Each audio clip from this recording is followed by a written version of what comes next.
Telltale Heart. It's written by Edgar Allan Poe. Let's read it. Give concentration and be into the story. Obviously, like it. It's true, yes, I have been ill, very ill. The narrator is saying you that he has been ill, and he's confessing that it's true, yes, it's true that I'm ill. But why do you say that I have lost control of my mind? Why do you say that I'm mad? Can you not see that I have full control of my mind? Now, whom do you call mad? Whom do you call mad? The one who doesn't have control over his mind. You call him what? Mad. That's why he does whatever he wants. That's why you call him mad. Now he's saying that, why do you say that I'm mad? Can you not see that I have full control of my mind? It's meaning that he has a full control over his mind. Whatever he's doing is not about madness. He's into the senses and he's just doing that. Indeed, the illness only made my mind, my feelings, my senses stronger, more powerful. He says that the illness that he has got has made his mind more powerful and feelings much more stronger. My sense of hearing especially became more powerful. Which sense has become more powerful? Sense of hearing, meaning that he hears something. He hears voices. He hears something. And why is he saying that my senses has become more powerful? Meaning, he hears something that we don't hear. That's why he's saying that my senses has become more powerful. Being a normal human being, you cannot hear, but he hears something. Where is your sheet, Mr. Noble?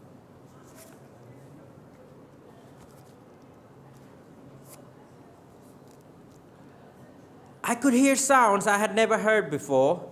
I heard sounds from heaven, and I heard sounds from hell.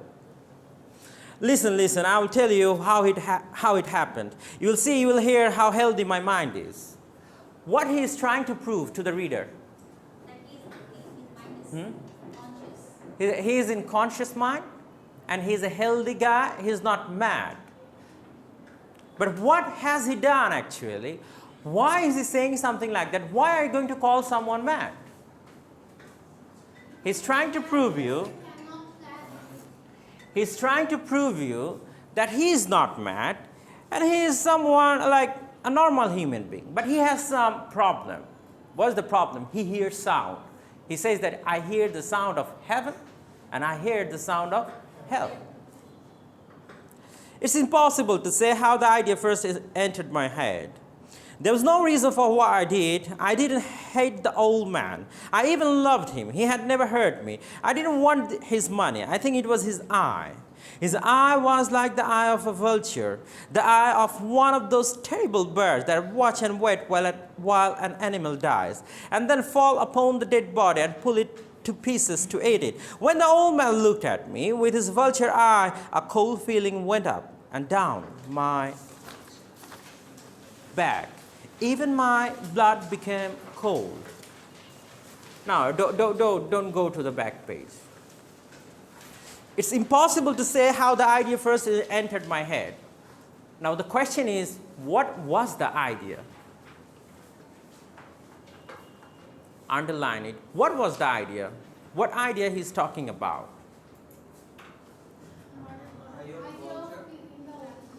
We don't know actually. Sorry? And then he says, I don't know how, there was no reason for what I did. Look,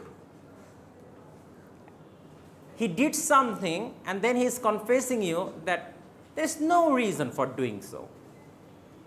At first he says what? He's mad. He's trying to prove you that he is not mad. And again he gives you the reason that I'm not mad, because he's looking for the reason. Why did he do the crime? And look, who was the problem? The old man. The old man was the problem. Then he says, look at the line. I even loved him. What does he do? I loved this guy. He had never hurt me. He never hurt me. I didn't want his money. I think it was his eye. What was the problem? His eye that was causing him trouble. His eye was like the eye of a vulture. How was the eye? Vulture. This was the thing that was disturbing him and causing him madness. The eye. The smile, and now it's the eye. Human beings we are. And you find that there are some people even, they have, as a human being, you'll find that we all have some terrible, terrible, silly issues. It seems silly to the whole class, but it seems so significant to me. As a human being, we have this sort of trifling. We have this sort of like, what we call, like, it seems like bad habits to someone, like to the whole class. Like if you see that, like doing something like that, or bringing the insects from the head. And to the whole class, it seems so, what you are doing. But the one who is doing, she is liking it. Right? She likes it. His eye was like the eye of a vulture. What is a vulture? Vulture is the most, it's a bird actually, but it eats the dead body. The vulture always wait for the moment when someone dies, some animal dies, okay, and then they attack on the dead body and then they enjoy the flesh.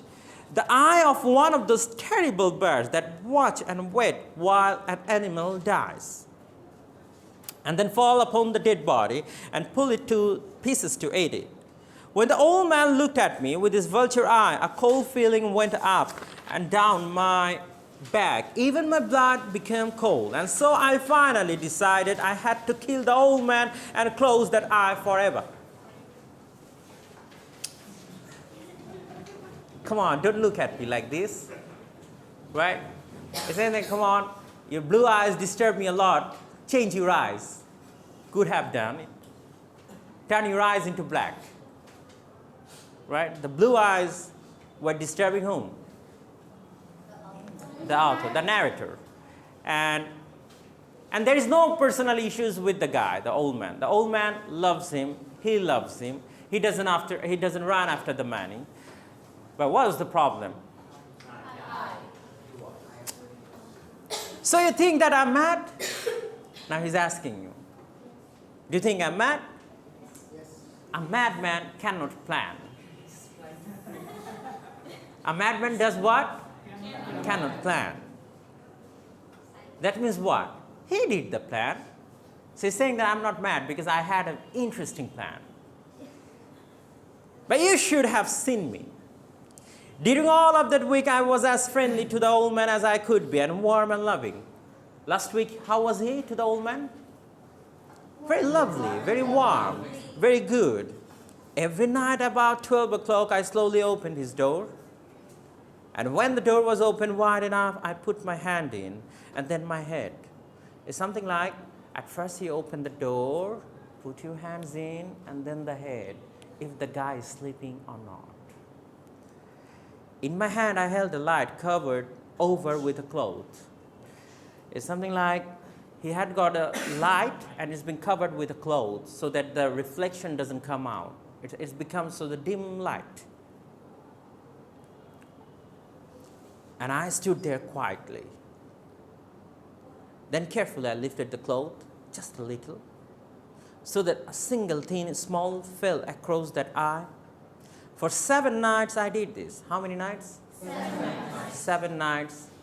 I get into his room and I was trying to find a way. Look, he says, a madman cannot make a plan. 7 nights he's waiting. And why is it 7 nights?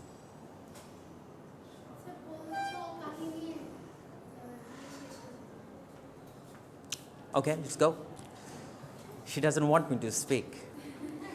For 7 nights I did this, seven long nights, every night at midnight.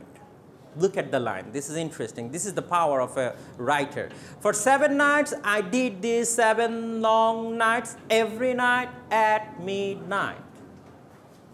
Night, but when? Midnight. Always the eye was closed. Look, since the eye is closed, so it's not disturbing him anymore. So it's not harming him. The problem is that the eyes are closed. What was the problem with the guy? The blue eyes. So it was impossible for me to do the work. I cannot do the work because it's not disturbing me anymore, because the eyes are closed.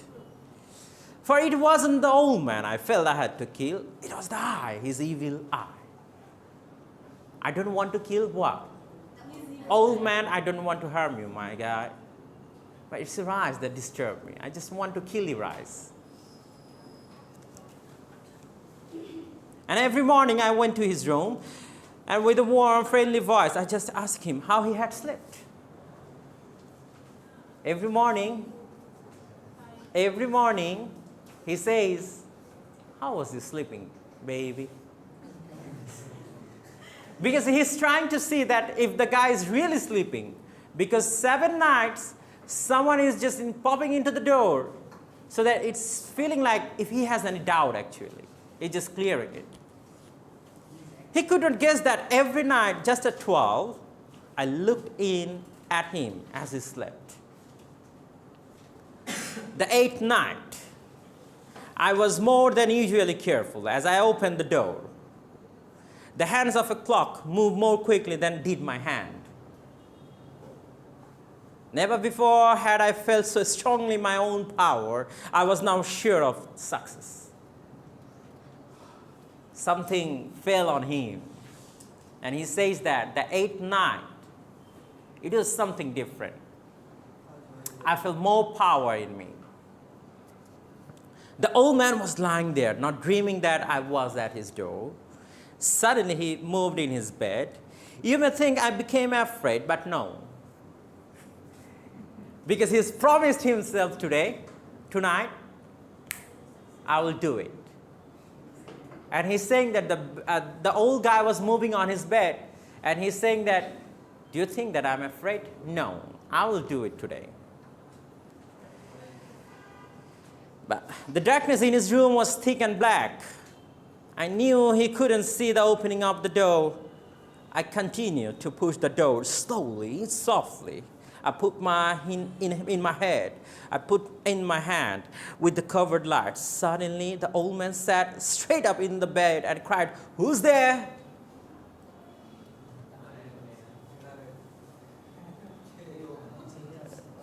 The old man suddenly, because, the death angel is roaming around with him, and the old guy sat and he said, "Who's there in the room?"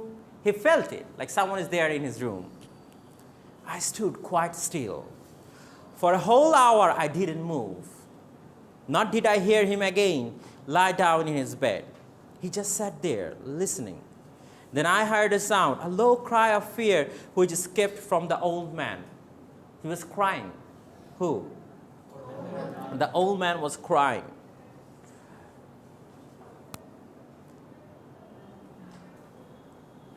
Now I knew that he was sitting up in his bed, filled with fear. I knew that he knew that I was there. Who knew? The old man knew. It's I who is in the room. He didn't see me there. He couldn't hear me there. He felt me there. What he did? He couldn't see me there. He couldn't hear me there, but he felt me there. And this is what the guy wants, fill me up. Now he knew that death was standing there. He did the plan today. The 8th night, I had to do it. And he will do it.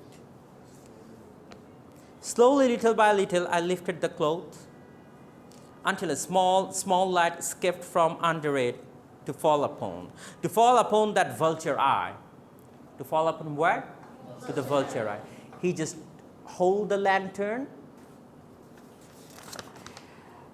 If you can see that the picture in the very first page of the old man, like you can see that the old man, he's very much afraid. But if you go to the third page and look at the light, someone is holding a light over an eye, right?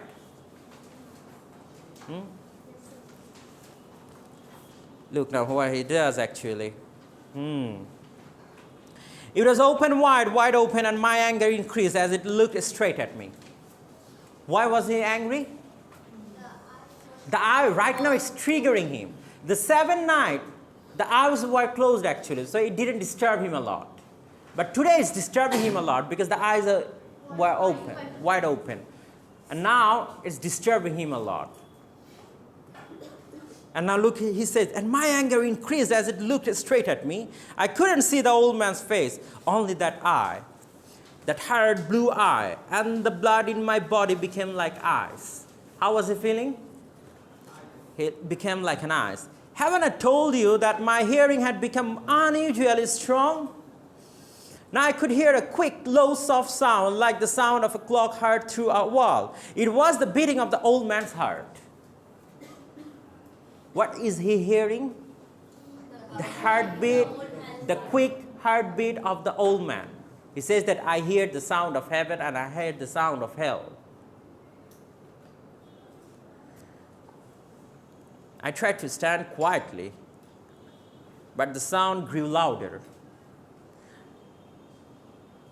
The old man's fear must have been great indeed. And as the sound grew louder, my anger became greater and more painful. But it was more than anger. In the quiet night, in the dark silence of the bedroom, my anger became fear. For the heart was beating so loudly that I was sure someone must hear. The heart was doing what? Beating it's too fast and too loudly that he's afraid that someone will hear. So he needs to do something right now. The time had come. I rushed into the room crying, "Die, die." The old man gave a loud cry of fear as I fell upon him and held the bed covers tightly over his head. Still his heart was beating, but I smiled as I felt that the success was near. For many minutes that heart continued to beat, but at last the beating stopped. The old man was dead. I took away the bed covers and held my ear over his heart. Over where? Heart. There was no sound. Yes, he was dead. Dead as a stone. His eyes would trouble me no more. Relief. It's not going to disturb me anymore. So I'm mad, you say, huh? You should have seen how careful I was to put the body where no one could find it. He's hiding the dead body right now. First I cut off the head, then the arms and the legs. I was careful not to let a single drop of blood fall on the floor. I pulled up 3 of the boards that formed the floor and put the pieces of the body there. Then I put the boards down again, carefully, so carefully that no human eye could see that they had been moved. As I finished this work, I heard that someone was at the door. It was now 4 o'clock in the morning, but it's still dark. I had no fear. However, as I went down to open the door, 3 men were at the door, 3 officers of the police. One of the neighbors had heard the old man's cry. One of the neighbors? Some of the neighbors had heard the old man because when he was sitting up, he got up from the bed, he was crying, right? He says. And some of the neighbors had heard it, and they informed the police. Someone is crying in this house, and had called the police. These 3 had come to ask questions and to search the house. I asked the policeman to come in. Then the cry, I said, was my own in a dream. The old man, I said, was away. He had gone to visit a friend in the country. I took them through the whole house. When the police was asking about the old man, what he said?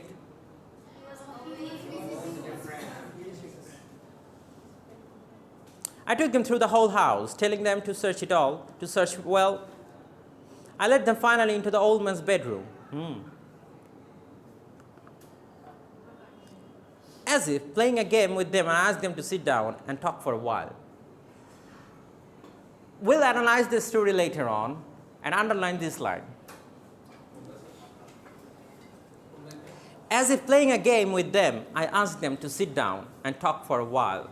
He seems over smart, right? Where was he sitting? Where the police was sitting? I asked them to sit down and talk for a while. Have you got the line? Yes, sir. My easy, quiet manner made the policeman believe my story. So they sat talking with me in a friendly way. But although I answered them in the same way, I soon wished that they would go. Samantha, give concentration. But although I answered them in the same way, I soon wished that they would go. My head hurt, and there was a strange sound in my ears. Someone was disturbing him. Something was what? Disturbing him. He was hearing the sound of what? The heart. Like the sound was coming on. He's hearing it. Because he checked it out, like before he killed him and cut him to pieces. He checked it out that the heart is beating no more. The eyes are closed forever. And he hid the dead body. What he says? I talked more and faster. The sound became clearer, and still they sat and talked. The policeman was sitting, and he's hearing what? The heartbeat sound. And the heartbeat sound is increasing more and more. And he says that I started talking faster. With whom? The policeman, talking loudly, so that they don't hear the sound actually. But interestingly, actually, they're not hearing the sound. It's he only who is hearing the sound. Okay? Look how he is, being over smart is something sometimes dangerous. Suddenly I knew that the sound was not in my ears. It wasn't just inside my head. At that moment, I must have become quite wide. I talked still faster and louder, and the sound too became louder. It was a quick, low, soft sound, like the sound of a clock heard through a wall, a sound I knew well. Louder it became and louder. Why did the man not go? Louder and louder, I stood up and walked quickly around the room. And look what he did. The policemen were sitting actually, right? Because the sound was disturbing him so much. So he went to that room and moved the chair and was looking for the sound. Where was the sound? From where the sound is coming from? And when he was doing so, who is doubting? The policeman is doubting. Why is he doing so?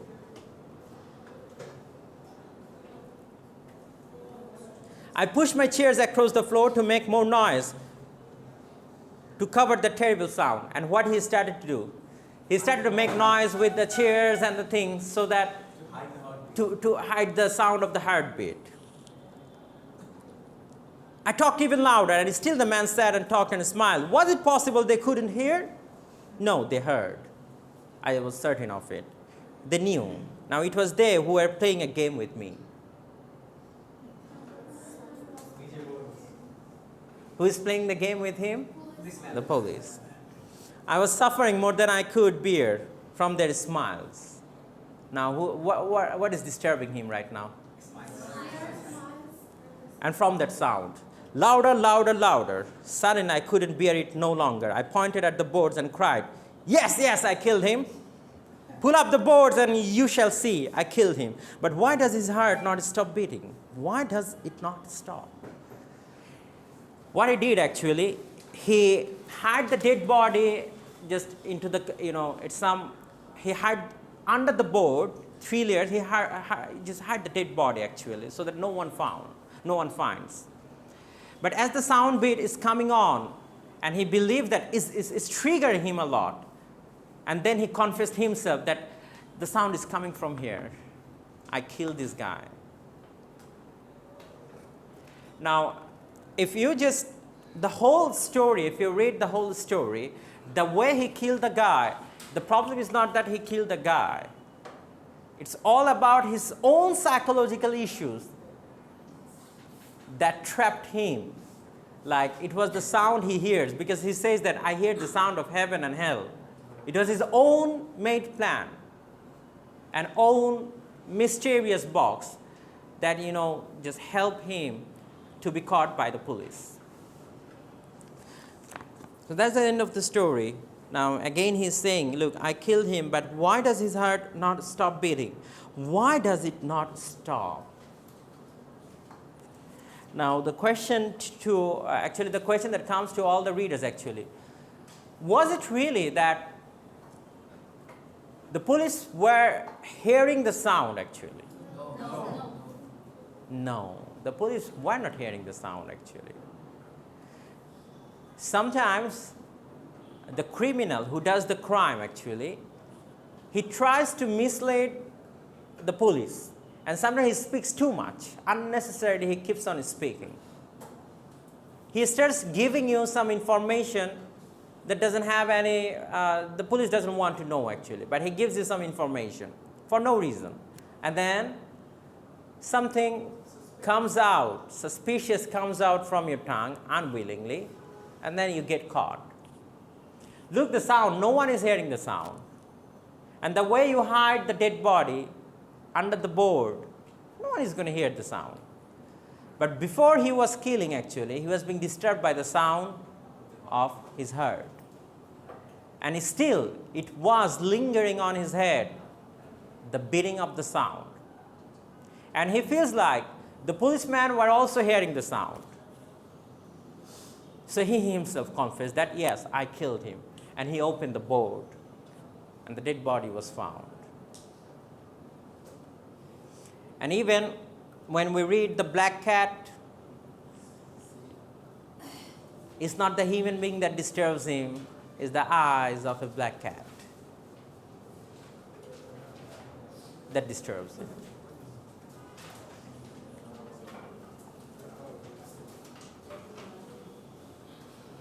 Okay? Done? Thank you. And stop the recording, please.